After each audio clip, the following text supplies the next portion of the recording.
यहाँ अपने नाज़रीन को अहम खबर बताएं कि कराची के इलाके असगर अली शाह स्टेडियम के करीब नामालूम अफराद की गाड़ी पर फायरिंग से एक शख्स जाँ बहक हो गया है। इस वाक़े की मज़ीद तफसीलात हासिल करते हैं हमारे नुमाइंदे यासिर हुसैन से। जी यासिर, आगा कीजिएगा इस हवाले से। अपडेट करेंगे अपने नाजरीन को अहम खबर के हवाले से कि कराची के इलाके असगर अली शाह स्टेडियम के करीब नामालूम अफराद की गाड़ी पर फायरिंग से एक शख्स जाँ बहक हो गया है। शहर कायद से अहम खबर अपने नाजरीन को बता रहे हैं कि कराची के इलाके असगर अली शाह स्टेडियम के करीब नामालूम अफराद की गाड़ी पर फायरिंग से एक शख्स जाँ बहक हो गया है। फायरिंग का वाक़या पेश आया है शहर कायद में।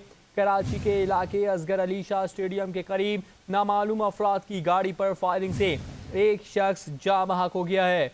अहम खबर बता रहे हैं अपने नाज़रीन को कि कराची के इलाके असगर अली शाह स्टेडियम के करीब नामालूम अफराद की गाड़ी पर फायरिंग से एक शख्स जाँ बहक हो गया है। अहम खबर अपने नाज़रीन को बताएं कि कराची के इलाके असगर अली शाह स्टेडियम के करीब नामालूम अफराद की गाड़ी पर फायरिंग से एक शख्स जाँ बहक हो गया। इस वाक़े की मज़ीद तफसीलात हासिल करते हैं हमारे नुमाइंदे यासिर हुसैन से। जी यासिर, आगा कीजिएगा इस वाक़े के हवाले से। देखिए नॉर्थ नाजिबाद पहाड़गंज के करीब जो है गाड़ी के ऊपर फायरिंग का वाकया पेश आया है, जबकि पुलिस बता रही है कि डकैती मुजाहिमत पे ये वाकया पेश आया है। गाड़ी में 3 अफराद सवार थे, जबकि एक शख्स जो है वो जाबाज हुआ है।